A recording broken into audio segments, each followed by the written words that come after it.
Well, the breeze is going to be sticking around, especially if you're West River, maybe even a couple of showers as well of a rain variety, unless you're at the top portion of the Black Hills, but we'll get to that in a moment. Otherwise, a 40s for overnight low temperatures in many areas, a couple of 30s though toward the Wyoming and Montana borders. We start off dry on Wednesday, but then showers and a couple of thunderstorms may pop up later in the afternoon and evening. And a few of those storms could pack an extra punch. We'll talk about that coming up in your forecast, but until then, First to Four starts right now. Live from KELOLAND Media Group. KELOLAND News, first at 4. Coming up, 2 homes hit the road in Sioux Falls, why they're moving and where they're headed. Plus, the damage left behind after a powerful storm rolled through one Iowa town. And another restaurant closes in Des Moines, the problems the owners are facing. Good afternoon and thanks for tuning in to First at 4. I'm Don Jorgensen. And I'm Kelly Volk.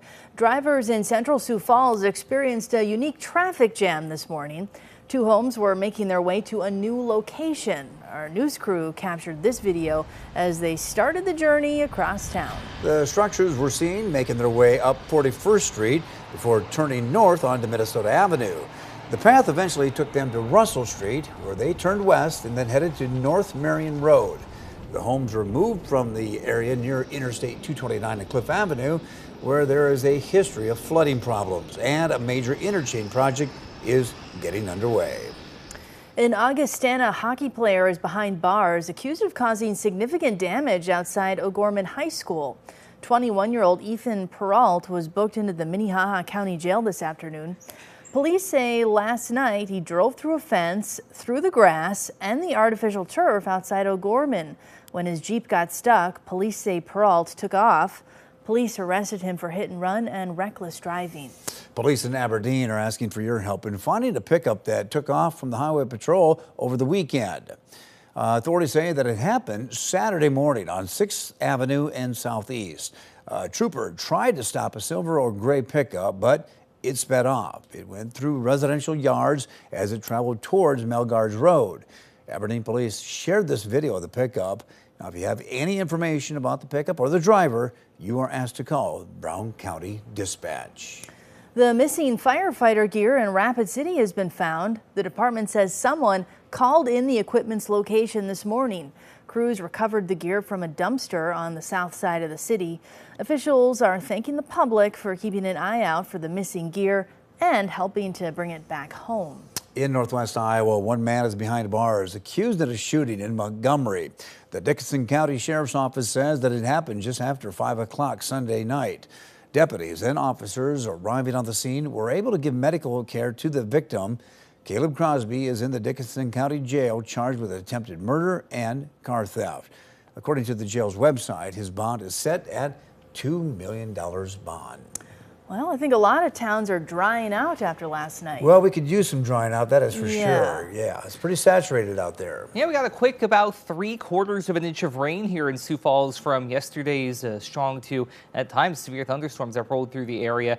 Not to mention the multiple tornado warnings that we're seeing around Sioux Falls due to areas of rotation within that line. But today, yeah, a lot of improvement compared to what we had on Monday. A prime example of that is our camera at Lake Madison, 61 right now with a nice breeze out of the west at 19 miles per hour. It was a little more blustery earlier this afternoon, but now things are slowly starting to calm down. Same goes for our downtown view, 64 here in Sioux Falls, a westerly wind at 13 miles per hour, but the cloud cover has been building in, and that's really going to be the only blemish to an otherwise pretty decent day to get outside, as long as you could tolerate the breeze. We're at 54 for Pierre as well as Mobridge, 47 Faith, 48 Buffalo and Spearfish, 57 though in Rapid City, 60 Pine Ridge, 66 though, one of the warmer spots in Yankton, but it's been windy at times, especially West River with sustained winds typically from around 20 to 30 miles per hour, even a sustained wind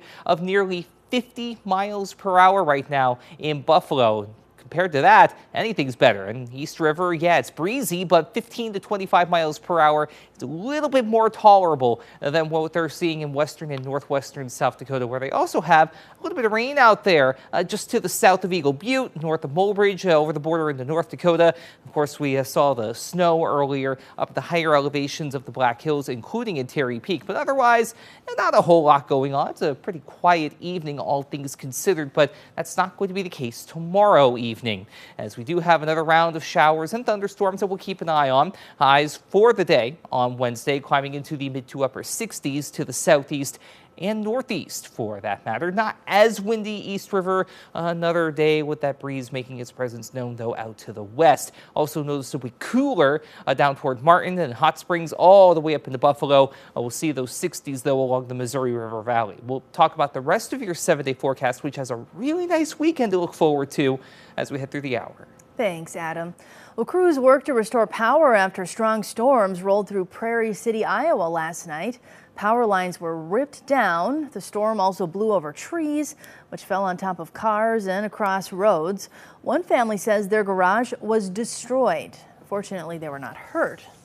Well, in Des Moines, another popular downtown restaurant is now closed. Gusto Pizza served up its final pies last week. Bo Bauman, with our CBS affiliate in Iowa, has been looking into the problems that restaurant owners are facing. Dark windows and locked doors have become an all too familiar sight in Des Moines. Gusto Pizza had been a popular parlor for the better part of the last decade, during its time on Ingersoll Avenue. But now it's joined the many restaurants who have called it quits. The downtown lunch crowd has noticed the lines are shorter in their favorite spots. I think people got used to cooking at home too and just being, going out less. Industry experts say restaurants across the state are closing a lot more frequently. And that spells a very difficult landscape for Iowa's restaurants. President and CEO of the Iowa Restaurant Association, Jessica Dunker, says the post-COVID world has eaten into their revenue. Dunker says the cost of goods has gone up by 30%. They're having to pay higher wages, and for the first time, their foot traffic numbers are down. And when the math doesn't work, you close. Dunker says some restaurants are also struggling to pay back the loans they took out during the pandemic. Most of them 30-month deferred payment loans, and if they're not able to pay the piper, they're forced to fold. There is an increase, not just in the state of Iowa, but across the country, in these small independent restaurants just not being able to see what 5 or 10 years can look like in a way that makes business sense. So we do notice that there's a lot less people. For regular diners like Abby Sheffer, she says if you want your favorite spot to stay open, get out and support them. We went to the barbecue place down the road and we were the only ones in there. There were 4 of us. We were the only ones in there for like 2.5 hours. Bo Bowman, KCCI 8 News, Iowa's news leader. 2 people are dead after a home explosion in central Minnesota this morning. It happened in Princeton Township, which is about 55 miles north of Minneapolis. The sheriff's office says the call for the explosion came in just before 4 a.m. Authorities say a 60-year-old man and 61-year-old woman, along with their dog, were killed. A nearby resident says they heard a large explosion. The cause of the blast is being investigated by the sheriff's office and the state fire marshal.